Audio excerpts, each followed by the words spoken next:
In this lesson, I'm going to share some of my influences with you. One of the things that made me want to simplify my life even further was yoga and meditation practices that I discovered when I was around 25 years old. I think even simple mindfulness practices can help you to train your brain to concentrate more and eliminate all the distractions and unnecessary noise in your head. In 2016, I started my first yoga teacher training in Barcelona.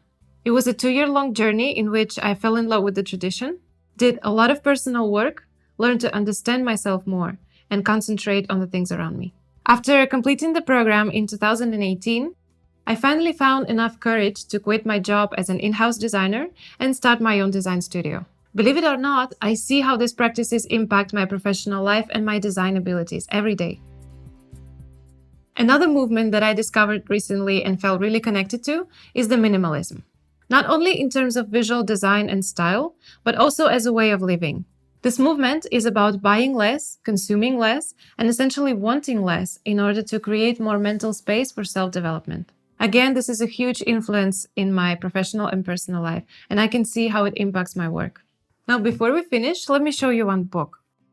It's called Visual Grammar, and the author is Christian Leborg. I have this edition in Spanish, but it's available in English as well. I think this book is great for non-designers especially. It's a great way to get to know all the visual language that we use. You can learn about composition, color, textures. It explains almost all of the design terms that we use often. So maybe it would be even helpful to understand this course better.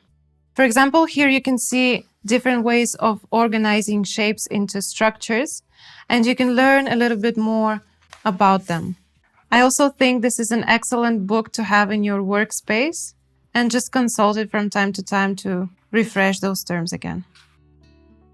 So these are my influences. In the additional resources, I will leave you some more. In the next lesson, I'm going to explain what we will do in this course.